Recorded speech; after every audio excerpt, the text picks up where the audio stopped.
History अध्याय 2 भारत में अंग्रेजी राज्य की स्थापना।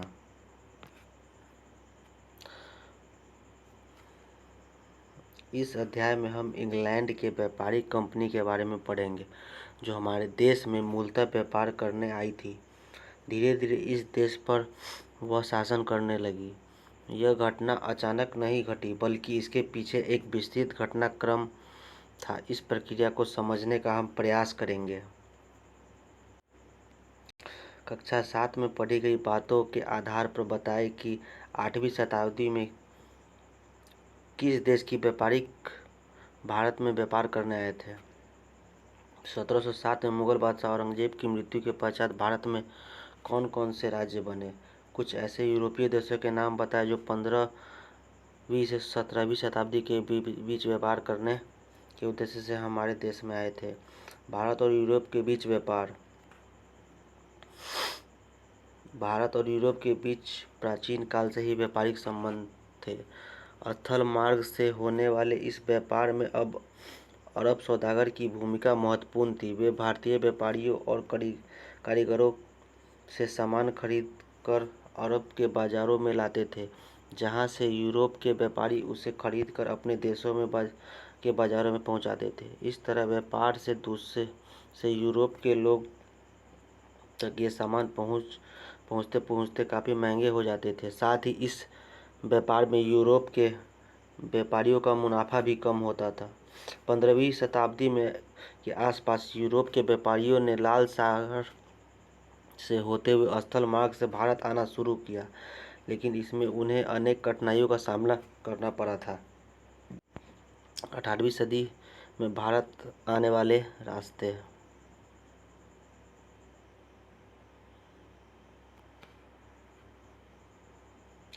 स्थल मार्ग से यूरोप तक माल पहुंचाने में समय काफ़ी अधिक लगता था और रास्ते में लूट जाने का भय सदा बना रहता था। बहुत से स्थानों पर उन्हें चुंगी कर भी देना पड़ता था। इसके अतिरिक्त अरब से व्यापारी समूह में उनके लिए तमाम तरह की मुश्किलें खड़ी करते थे। इसलिए यूरोप के व्यापारियों के समय यह आवश्यक हो गया था कि वह एशिया और भारत के लिए ऐसे रास्ते खोजें जिनमें ये सारी मुश्किलें ना हों। आपने कक्षा 7 में पढ़ा है कि इस देश में सर्वप्रथम सफलता पुर्तगाल के नाविकों को मिली।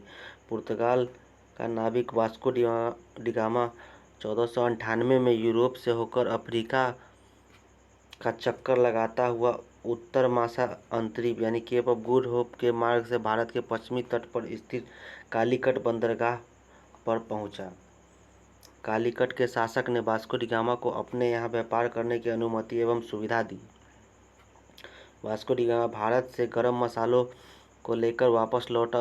उसे बेचकर यात्रा पर हुए खर्च से 60 गुना अधिक लाभ प्राप्त हुआ। इससे पुर्तगाल के व्यापारी और नाविक बहुत उत्साहित हुए और उनका भारत आने का सिलसिला शुरू हो गया। आगे चलकर पुर्तगाली व्यापारियों ने भारत में कालीकट, गोवा, दमन दीव एवं हुगली के बंदरगाहों में अपनी व्यापारिक कोठियाँ स्थापित की। उन्होंने भारत में राजनीतिक सत्ता स्थापित करने का प्रयास भी किया, किंतु वे सफल नहीं हुए। आप भारत में मिलने वाले गर्म मसालों की सूची बनाएं। भारत में पुर्तगाली व्यापारियों की सफलता ने यूरोप के दूसरे देशों में व्यापारियों को भी उत्साहित किया और वे भी उसी रास्ते से भारत आने लगे। इस तरह यूरोप के कई देशों में भारत तथा एशिया के अन्य भागों से व्यापार करने के लिए व्यापारी कंपनियां स्थापित की गई। इसमें पुर्तगाल के अलावा हॉलैंड, इंग्लैंड, फ्रांस तथा डेनमार्क की कंपनियां प्रमुख थीं। इसी कंपनी में से एक कंपनी ने आगे चलकर हमारे देश की बागडोर अपने हाथों में ले ली और इतना ही नहीं, इसने हमारे देश पर करीब 200 वर्षों तक शासन किया। ईस्ट इंडिया कंपनी की स्थापना 31 दिसंबर 1600 के इसको इंग्लैंड के कुछ व्यापारियों ने लंदन में ईस्ट इंडिया कंपनी की स्थापना की। इंग्लैंड की महारानी एलिजाबेथ प्रथम ने इस कंपनी को 15 वर्षों के लिए पूर्व एशिया के देशों के साथ व्यापार करने का एकाधिकार दिया। इसका मतलब था कि कि केवल इसी कंपनी को भारत में व्यापार करने का अधिकार था। इंग्लैंड का कोई अन्य व्यक्ति या व्यापारी समूह भारत के साथ व्यापार नहीं कर सकता था। इस तरह यह कंपनी भारत से चीज़ें खरीदकर यूरोप में ज़्यादा कीमतों पर बेच सकती थी। लेकिन ज़रा सोचिए, क्या ईस्ट इंडिया कंपनी को चुनौती देने वाली अन्य दूसरी यूरोपीय कंपनियां कहाँ थी? पुर्तगाल तो पहले से ही भारत के साथ व्यापार का लाभान्वित हो रहा था। इसके साथ हॉलैंड, फ्रांस एवं डेनमार्क जैसे देश को व्यापारिक कंपनियों के हित भी इंग्लैंड की ईस्ट इंडिया कंपनी से टकराने लगे। सारी कंपनियां एक चीज़ जैसे बारीकी सूत कपड़े, रेशम, मलमल, नील, सोरा आदि खरीदती थी। यूरोप में सूती कपड़ों का उत्पादन बिल्कुल नहीं होता था। वहाँ सूती कपड़ों का उपयोग गर्मियों में किया जाता था तथा ऊनी वस्त्रों के अंदर अस्तर के रूप में जाड़ों में भी किया जाता था। इससे ऊनी कपड़े पहनने में ज़्यादा मुलायम और आरामदेह हो जाते थे। पूरे यूरोप में भारत में के मसालों की बहुत ज़्यादा मांग थी। ठंडा प्रदेश होने के कारण यूरोप के लोगों के भोजन में मांस का उपयोग काफ़ी होता था, जिसे स्वादिष्ट बनाने के लिए तथा मांस को लंबे समय तक उपयोग में लाए जाने योग्य बनाए रखने के लिए इन मसालों का उपयोग किया जाता था। जाड़े के मौसम में भयानक सर्दी में केवल इन्हीं साधनों का प्रयोग कर यूरोप के लोग मांस खा सकते थे।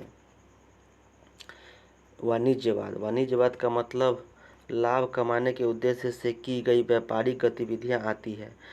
इसमें किसी देश की संपदा का अंदाजा उसके पास जमा मूल्यवान धातु, विशेषतः स्वर्ण की मात्रा पर निर्भर करता है। इसी तरह नील का इस्तेमाल कपड़ा रंगने के लिए होता था। सोरा बारूद बनाने के काम में आता था। यूरोप में इन सभी चीज़ों का अभाव था। इसके विपरीत यूरोप में उत्पादित बहुत कम ही चीज़ें भारत के लोगों के काम में आती थी। इसलिए यूरोप की कंपनियां मुख्य रूप से सोना और चांदी देकर भारत के सामान खरीदती थी। अधिक से अधिक सामान खरीदने तथा उससे अधिक मुनाफा कमाने के लिए इन कंपनियों में होड़ लगी रहती थी। इसका सबसे ज़्यादा फायदा भारत के कारीगरों व छोटी कंपनियों को होता था।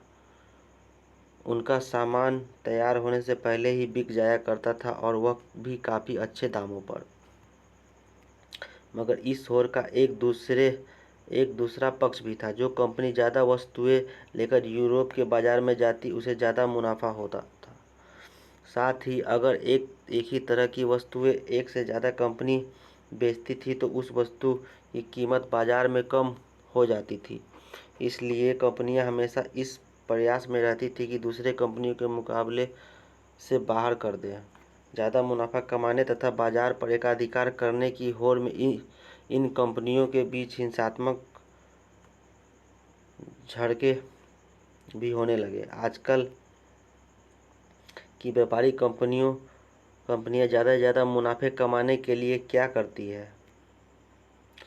इन कंपनियों के द्वारा जो माल भारत में खरीदे जाता था, उसे जहाज़ों पर लादे जाने तक सुरक्षित रखने की आवश्यकता होती थी।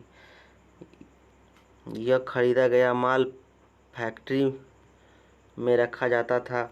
उस वक्त तक इस शब्द का अर्थ वस्तुएं बनाने की जगह से न होकर एक ऐसे गोदाम से था जिसकी किलेबंदी हो सके, जो दीवारों से घिरा हो, जहां आक्रामककारी से बचा जा सके। इन कंपनियों की सुरक्षा के लिए सैनिकों की भर्ती की जाती थी, जिसे यूरोपीय तरीके से ट्रेनिंग दी जाती थी। संख्या में कम होने के बावजूद ये सैनिक नियमित ट्रेनिंग की वजह से कई भारतीय राज्यों में सैनिक के मुकाबले ज़्यादा दक्ष थे। अंग्रेजी फ्रांसीसी संघर्ष 18वीं सदी के आरंभ तक अंग्रेजों और फ्रांसीसियों ने अन्य यूरोपीय कंपनियों को उन महत्वपूर्ण स्थलों से हटा दिया जो उन्हें एशिया और यूरोप के बीच व्यापार के लिए स्थापित किए गए। अब इंग्लैंड की ईस्ट इंडिया कंपनी का मुख्य मुकाबला सीधे रूप से फ्रांस की फ्रेंच ईस्ट इंडिया कंपनी के साथ था। इंग्लैंड व फ्रांस की सरकारें भी अपनी अपनी कंपनियों को इस संघर्ष में पूरा समर्थन करते हुए उन्हें हर संभव सैनिक व आर्थिक मदद देती थी। आप जानते हैं कि उस वक्त भारत में मुगल शासन कमज़ोर हो चुका था और उसकी जगह अनेक छोटे छोटे राज्य अस्तित्व में आ चुके थे। वे ताकतवर नहीं थे, लेकिन हमेशा अपने पड़ोसी राज्यों के साथ युद्ध करते रहते थे। इन्हीं परिस्थितियों का फायदा इन कंपनियों ने उठाया। इन कंपनियों ने एक ऐसे राज्यों को प्राप्त करने की चेष्टा की, करों में छूट प्राप्त की तथा उस राज्य में व्यापार के एकाधिकार के बदले में वे इन राज्यों को सैनिक मदद देने का वादा करते थे। इंग्लैंड की ईस्ट इंडिया कंपनी ने भारत में कई जगहों जैसे सूरत, मछलीपट्टनम, हुगली, पटना, कासिम बाजार आदि जगहों पर अपनी फैक्ट्रियां स्थापित की। सूरत, मछलीपट्टनम, हुगली, पटना, कासिम बाजार जगहों पर अपनी फैक्ट्रियां स्थापित की। प्रायः इन्हीं जगहों के आसपास फ्रांसीसी ईस्ट इंडिया कंपनी को भी फैक्ट्रियां थी। इसके अलावे फ्रांसीसियों ने पूर्वी तट पर चंद्रनगर, बालासोर एवं पश्चिमी तट पर माहे में फैक्ट्रियां स्थापित की थी। फ्रांसीसियों का प्रधान कार्यालय भारत के दक्षिण पूर्वी समुद्री तट पर पांडिचेरी, वर्तमान पुदुचेरी में था। उस प्रदेश में अंग्रेजों का मुख्य केंद्र फोर्ट सेंट जॉर्ज मद्रास में था। उस समय यूरोप में भी इंग्लैंड और फ्रांस के बीच प्रतिद्वंद्विता थी। यूरोप में जब इन दोनों देशों में संघर्ष आरंभ हुआ तो भारत इन दोनों कंपनियों के बीच संघर्ष की शुरुआत हुई। यह शुरुआत दक्षिण भारत में कर्नाटक से हुई। कर्नाटक मुगल साम्राज्य का एक सूबा था जो लगभग स्वतंत्र हो चुका था। फ्रांसीसी कंपनी का मुख्य कार्यालय इनकी सीमा के काफ़ी करीब था। सन 1740 के आसपास हुगली नदी के किनारे अंग्रेजी फैक्ट्री है। कर्नाटक के नवाब ने यह देखकर कि उसके सूबे में फ्रांसीसी शक्ति बढ़ती जा रही है, उनके खिलाफ एक सेना भेजी। इस युद्ध में कर्नाटक की सेना हार गई। इस लड़ाई के परिणाम से सिद्ध कर दिया कि एक छोटी सेना भी यदि सैनिकों में अनुशासन हो तो उनमें नियमित रूप से प्रशिक्षण और वेतन दिया जाए तो उन्हें यूरोप में विकसित नई बंदूकें दी जाए तो वो भारतीय सैनिकों को काफ़ी बड़ी सेना को हरा सकती है। सन 1750 में के आसपास कर्नाटक में उत्तराधिकार का संघर्ष शुरू हुआ। इसमें फ्रांसीसी एवं अंग्रेजी कंपनियों के आमने सामने आ गई। इसमें अंग्रेजी कंपनी अपनी पसंद के व्यक्ति को कर्नाटक का नवाब बनाने में सफल रही और फ्रांसीसियों को एक बड़ा झटका लगा। अंग्रेज और बंगाल। कर्नाटक के बाद संघर्ष का क्षेत्र दक्षिण से उत्तर पूर्व की ओर बंगाल में स्थानांतरित हो गया। बंगाल में अंग्रेजों ने कलकत्ता में अपनी फैक्ट्री स्थापित कर रखी थी। बंगाल मुगल साम्राज्य का एक धनी और बड़ा प्रांत था। इसमें आधुनिक बिहार और उड़ीसा भी शामिल थे। मुगलों की केंद्रीय सत्ता की कमजोरी का लाभ उठाते हुए बंगाल के दीवान मुर्शिद कुली खां ने अपने को एक स्वतंत्र शासित घोषित कर लिया था। वैसे वे मुगल बादशाह को नियमित रूप से राजस्व भेजते थे। मुर्शिद कुली खां के बाद अलीवर्दी खां 1740 में बंगाल का नवाब बना।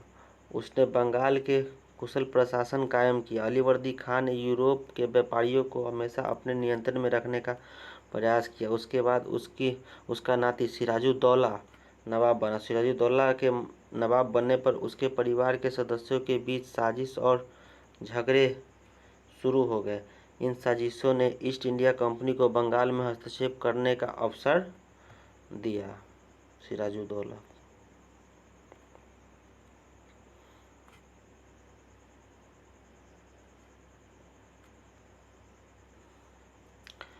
उस समय का बंगाल।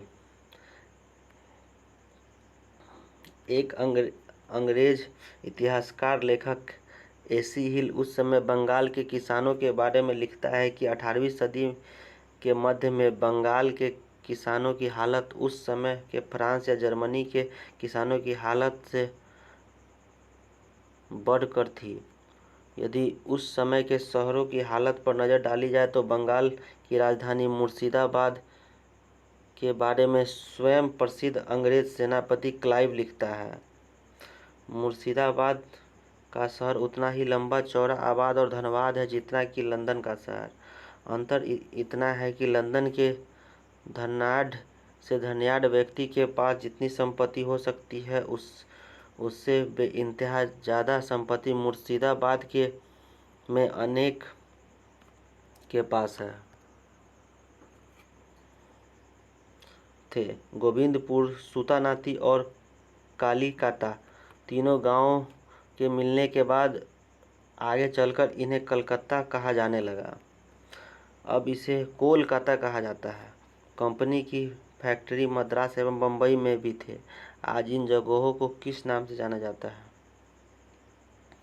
कंपनी के मुगल सम्राट फर्रुखसियर से 1717 में एक शाही फरमान प्राप्त किया। इसके अनुसार कंपनी को 3000 रुपये वार्षिक कर के बदले बिना कोई अन्य कर दिए बंगाल में व्यापार करने की अनुमति मिल गई। इस आदेश के बाद कंपनी राज्य में जो माल खरीदती थी उस पर उसे कोई कर नहीं देना पड़ता था। जरा सोचे, बिना शुल्क चुकाए व्यापार करने के क्या परिणाम हुए होंगे। इस पूरी व्यवस्था से बंगाल के राजस्व का काफ़ी नुकसान हो रहा था।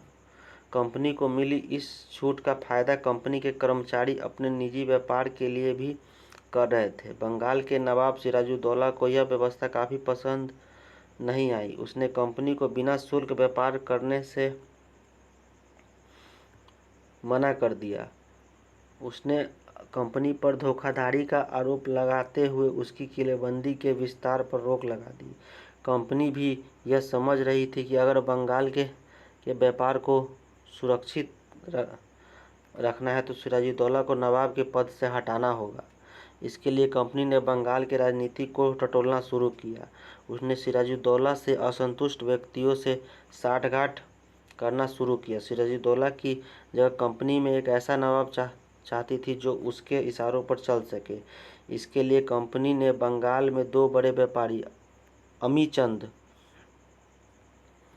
और जगत सेठ के साथ नवाब के सेनापति मीर जाफर को अपनी ओर मिला लिया। कंपनी का प्रयास था कि सिराजुद्दौला के असंतुष्टों में से किसी को नवाब बना दिया जाए। जवाब में कासिम अज़हर।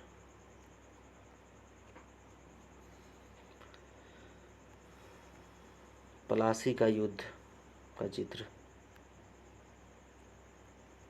सिराजुद्दौला ने अपने करीब 30,000 सिपाहियों के साथ कासिम बाजार में स्थित इंग्लिश फैक्ट्री पर हमला बोल दिया। कंपनी की सेना का नेतृत्व रॉबर्ट क्लाइव कर रहा था। अंततः 17 जून 1757 में मुर्शिदाबाद के पास पलासी में युद्ध हुआ। इस युद्ध में नवाब की सेना हार गई। सिराजुद्दौला मारा गया और मीर जाफर को बंगाल का नवाब बना दिया गया। इस लड़ाई के साथ भारत में कंपनी की सत्ता की स्थापना की शुरुआत हुई। इसे भी जाने। पलासी का असली नाम फलासी था, जिसे अंग्रेजों ने बिगाड़ कर पलासी कर दिया। इस जगह को यहाँ पाए जाने वाले पलाश के फूलों के कारण पलासी कहा जाता था। पलाश के खूबसूरत लाल फूलों से गुलाल बनाया जाता है, जिसका होली में इस्तेमाल होता है।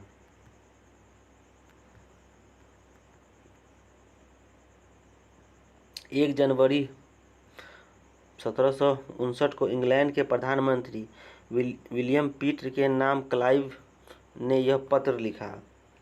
अंग्रेजी फौज की कामयाबी के जरिए एक महान क्रांति इस देश में की जा चुकी है। उस क्रांति के बाद एक संधि की गई है जिससे कंपनी को बड़े ज़बरदस्त फ़ायदे हुए हैं। मुझे मालूम है कि इन सब बातों की तरफ एक हद तक अंग्रेज कौम का ध्यान आकर्षित हो चुका है, किंतु मौका मिलने पर कंपनी इस तरह के प्रयत्नों में लगी रहेगी जो उसके आजकल के इतने बड़े इलाके और आगे की ज़बरदस्त संभावनाओं दोनों के अनुरूप हो। मैंने कंपनी को अत्यंत जोरदार शब्दों में इस बात की ज़रूरत दर्शा दी है कि उन्हें इतनी सेना हिंदुस्तान भेज देनी चाहिए और बराबर हिंदुस्तान में रखनी चाहिए, जिससे वह अपने उस समय के धन और इलाके को और बढ़ाने के सबसे पहले मौके से फ़ायदा उठा सके। 2 साल की मेहनत और तजुर्बे से मैंने इस देश की हुकूमत के बारे में और यहाँ के लोगों के स्वभाव के बारे में जो परिपक्व ज्ञान प्राप्त किया है, उससे मैं साहस के साथ कह सकता हूँ कि इस तरह का मौका जल्दी ही फिर आने वाला है। रॉबर्ट क्लाइव का चित्र। इस जीत के बाद कंपनी का कर मुक्त व्यापार पुनः आरंभ हो गया। कंपनी चाहती तो बंगाल का शासक अपने हाथों में ले सकती थी, लेकिन व्यापार के द्वारा ज़्यादा से ज़्यादा मुनाफा कमाना उनके लिए ज़्यादा महत्वपूर्ण था। इस मुनाफे के अलावा मीर जाफ़र ने कंपनी के बड़े अधिकारियों को भेंट या घूस के रूप में भारी रकम दी। कंपनी के अधिकारियों की मांगों को पूरा करने में खजाना खाली होने लगा, फिर भी कंपनी संतुष्ट नहीं थी। जल्द ही मीर जाफ़र को अपनी गलती का एहसास होने लगा। उसने इसका विरोध किया। उसके विरोध के पश्चात कंपनी ने मीर जाफ़र को हटाकर उसके दामाद मीर कासिम को 1760 में बंगाल का नवाब बना दिया। मीर कासिम ने नवाब बनने की खुशी में कंपनी को बर्दवान, मिदनापुर, चटगांव जिले की जमींदारी सौंप दी, लेकिन दूसरी तरफ उसने कंपनी पर अपनी पूर्ण निर्भरता की स्थिति को समझा। उसने कंपनी के शिकंजों से छुटकारा पाने के लिए कई कदम उठाए। उसने मीर जाफ़र के उन सभी अफसरों को हटाना शुरू किया जो कंपनी से मिले हुए थे। उसने बंगाल की आर्थिक स्थिति को भी सुधारने का प्रयास किया। कंपनी और उसके अधिकारी एवं कर्मचारी मुगल बादशाह फर्रुखसियार द्वारा प्राप्त शाही फरमान द्वारा मिली सुविधाओं का दुरुपयोग कर रहे थे। वे बिना चुंगी दिए व्यापार करते थे। इससे राज्य को आर्थिक नुकसान हो रहा था तथा देसी व्यापारियों को भी धक्का लग रहा था, क्योंकि वे लोग निःशुल्क व्यापार नहीं कर सकते थे। विवश होकर मीर कासिम ने चुंगी की वसूली खत्म कर दी ताकि भारतीय व्यापारी भी कंपनी के व्यापारियों की बराबरी में व्यापार कर सके। 26 मार्च 1762 को मीर कासिम ने अंग्रेज कर्मचारियों के व्यवहार की शिकायत की थी। उसने लिखा, कलकत्ते से ढाका, कासिम बाजार और पटना का प्रत्येक स्थान पर प्रत्येक अंग्रेजी अधिकारी, उसके गुमास्ते तथा एजेंट मेरे कर्मचारियों के स्थान पर स्वयं जमींदार, तालुकदार और लगान वसूल करने का कार्य करते हैं। इसके अतिरिक्त प्रत्येक जिले, नगर और गांव में गुमास्ते और उसके अन्य कर्मचारी चावल, धान, तेल, बांस, पान आदि का व्यापार करते हैं और कंपनी की दस्तक लिए हुए प्रत्येक व्यक्ति अपने आप को कंपनी से कम नहीं समझता है। मीर कासिम का चित्र। मुर्शिदाबाद पर कंपनी का दबाव बनता रहा। इस दबाव और नियंत्रण से बचने के लिए मीर कासिम अपनी राजधानी मुर्शिदाबाद से हटकर मुंगेर ले गया। मुंगेर को उसने बड़ी सुंदर और मजबूत किलेबंदी की और करीब 40,000 सैनिकों की फौज तैयार की। अपने सैनिकों को युद्ध के नए तरीके सिखाने के लिए उसने यूरोपीय प्रशिक्षकों को नियुक्त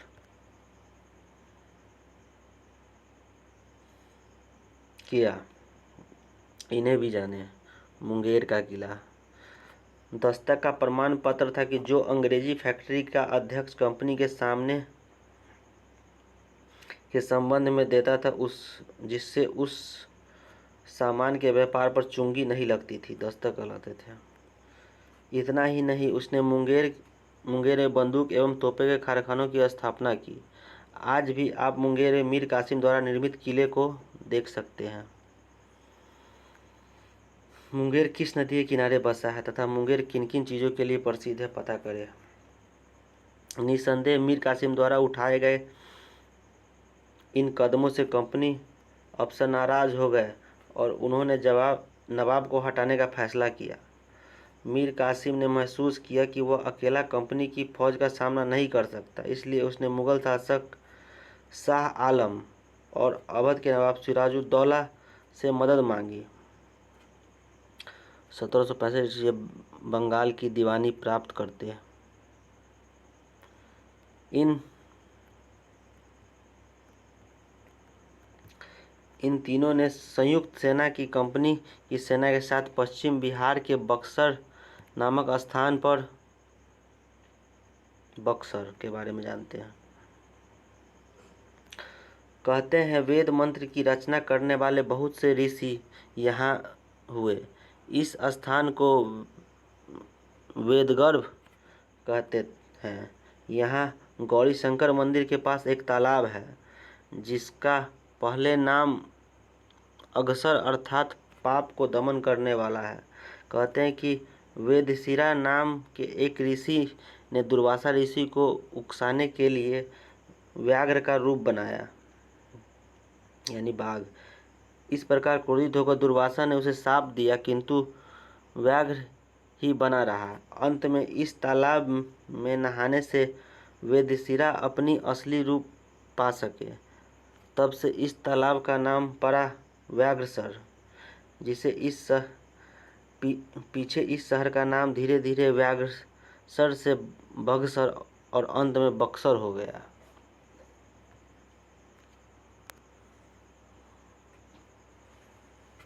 (1764 ईस्वी में लड़ाई हुई जिसमें भारतीय सेना की हार हुई। इस हार के पश्चात 1765 ईस्वी में शुजाउद्दौला और शाह आलम ने इलाहाबाद में क्लाइव के साथ समझौते पर हस्ताक्षर किए। समझौते के अनुसार ईस्ट इंडिया कंपनी को बंगाल, बिहार और उड़ीसा की दीवानी मिल गई। इससे कंपनी को इन प्रदेशों के राजस्व वसूली का अधिकार मिल गया। कंपनी को दीवानी मिलने से क्या क्या फायदे हुए होंगे। इस तरह कंपनी के एक बहुत महत्वपूर्ण उद्देश्य की पूर्ति हो गई। 18वीं सदी की शुरुआत से ही भारत के साथ कंपनी का व्यापार बढ़ता जा रहा था, लेकिन उसे भारत से चीज़ें खरीदने के लिए अपने देश से लाए गए सोने और चांदी का ही इस्तेमाल करना पड़ता था। इससे इंग्लैंड में सोने और चांदी की कमी होने लगी एवं पूरे इंग्लैंड में इसका विरोध होने लगा। यहाँ तक कि वहाँ की सरकार ने भी कंपनी को किसी और विकल्प की तलाश करने का आदेश दिया। बंगाल की दीवानी हासिल करना कंपनी के लिए एक महत्वपूर्ण विकल्प के रूप में उभरा। इससे होने वाले मुनाफे से वे भारत से सामान खरीदकर इंग्लैंड भेज सकते थे और उन्हें चांदी लाने की आवश्यकता नहीं रह गई। इस तरह अब बगैर अपना कोई पैसा लगाए वे भारत के लोगों से ही पैसा वसूल कर भारत का सामान सस्ते में खरीद कर यूरोप भेज सकते थे और मुनाफा कमा सकते थे। प्लासी की युद्ध के विजय के बाद अगर वे चाहते तो यहाँ के नवाब बन सकते थे, लेकिन उन्होंने ऐसा नहीं किया।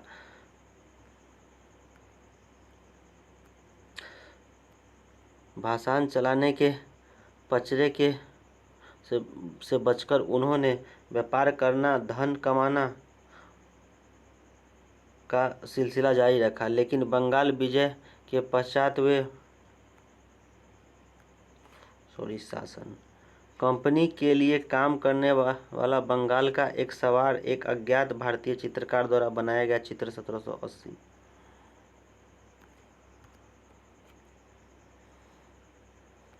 भारत में एक महत्वपूर्ण राजनीतिक शक्ति के रूप में उभरे और धीरे धीरे पूरे भारत में आर्थिक संसाधनों पर अपना कब्जा करने के प्रयास में लग गए।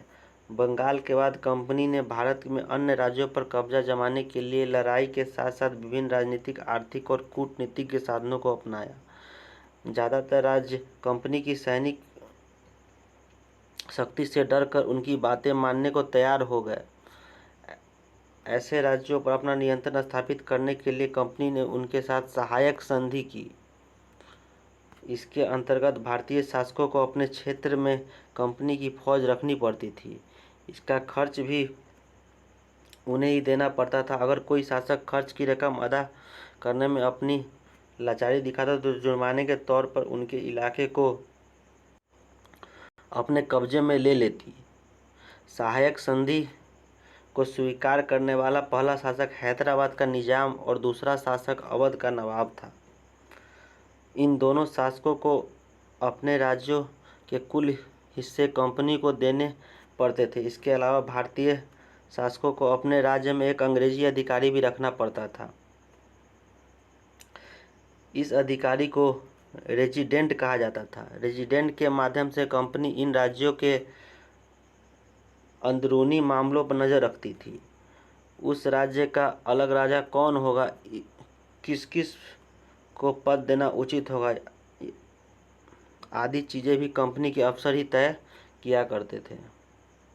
कई राजाओं और नवाबों ने कंपनी की चालों को समझा। कंपनी शासन को चुनौती देने के लिए उन्होंने बड़े पैमाने पर तैयारियां की। कंपनी ऐसे शासकों से बलपूर्वक निपटने के लिए तैयार थी। आइए कुछ ऐसे भारतीय शासकों के बारे में जानें जिन्होंने डटकर कंपनी का मुकाबला किया। दक्षिण भारत का मैसूर राज्य, वर्तमान में कर्नाटक है, उस समय काफ़ी समृद्ध एवं ताकतवर था। वहाँ हैदर अली जो 1761 से 1782 एवं उसके पुत्र टीपू सुल्तान जो 1782-1799 के सफलतापूर्वक शासन किया। मालाबार तट पर होने वाले व्यापार, जहाँ कंपनी काली मिर्च और इलायची खरीदती थी, मैसूर के नियंत्रण में थे। 1785 में टीपू सुल्तान ने अपने राज्य में पड़ने वाली बंदरगाहों को चंदन की लकड़ी, काली मिर्च और इलायची के निर्यात पर रोक लगा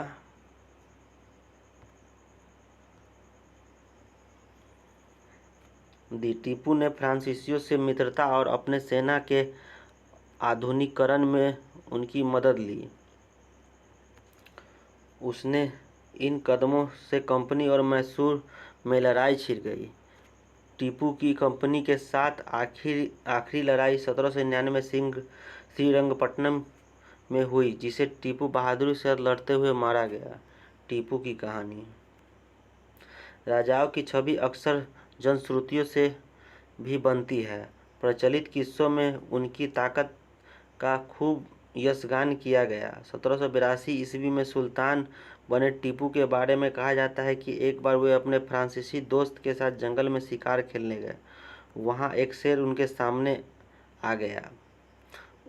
उनकी बंदूक ने मौके पर साथ नहीं दिया और कटार भी जमीन पर गिर गई। फिर भी टीपू ने निहत्थे ही हाथों से शेर का मुकाबला किया और आखिरकार कटार उठा ली और अंत में उन्होंने शेर को मार गिराया।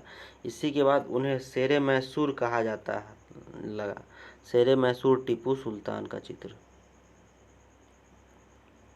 टीपू की मौत के बाद अंग्रेजों ने मैसूर का शासन पुराने वोडियार राजवंश के हाथों में सौंप दिया। मैसूर राज्य के कुछ इलाके कंपनी के ने हथिया लिए और वहाँ का नया राजा पूर्ण कंपनी के अधीन हो गया। अंग्रेज और मराठों के बारे में आप कक्षा 7 में भी पढ़ चुके हैं। कंपनी ने आगे मराठों की ओर ध्यान दिया। 1761 ईस्वी में पानीपत की तीसरी लड़ाई में हार के बावजूद मराठे भारत को बड़े भाग को नियंत्रित कर रहे थे, किंतु वे आपस में बटे हुए थे। इनकी बागडोर सिंधिया, होलकर, गायकवाड़ और भोसले जैसे अलग अलग राजवंशों के हाथों में थी। टीपू का खिलौना शेर।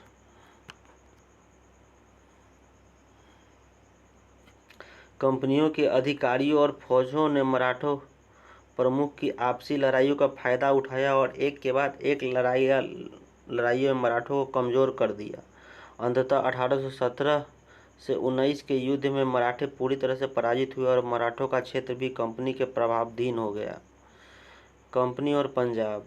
अब कंपनी का ध्यान पंजाब के महाराजा रंजीत सिंह की ओर गया। 1799 ईस्वी से 1839 ईस्वी तक पंजाब, कश्मीर और आधुनिक हिमाचल प्रदेश के कुछ भागों पर इनका शासक था। रंजीत सिंह के जीवन काल में ही उसके राज्य के विस्तार को कंपनी ने रोक दिया, लेकिन इसके जीवन काल में कंपनी पंजाब को नियंत्रित करने में असफल रही। रणजीत सिंह की मृत्यु के बाद पंजाब में अस्थिरता आ गई। इस स्थिति का फायदा उठाकर 1849 में कंपनी ने पंजाब को अपने नियंत्रण में ले लिया। महाराजा रणजीत सिंह। विलय नीति। सीधे युद्ध के अलावा भारतीय राज्यों को अपने नियंत्रण में लेने के लिए कंपनी ने अन्य बहाने भी ढूंढना शुरू किया। विलय नीति भी एक ऐसा बहाना था। इस नीति के अंतर्गत अगर किसी शासक की मृत्यु हो जाती और उसका अपना कोई पुत्र नहीं होता तो उसके राज्य को कंपनी अपने नियंत्रण में ले लेती थी। इस नीति के तहत 1848 से 1856 के बीच भारत में के कई राज्य सतारा, संबलपुर, उदयपुर, नागपुर और झांसी कंपनी के नियंत्रण में आ गए थे। अंग्रेज ने विलय नीति के द्वारा जिन भारतीय राज्यों को अपने नियंत्रण में लिया उसे चित्र में 15 में खोजें।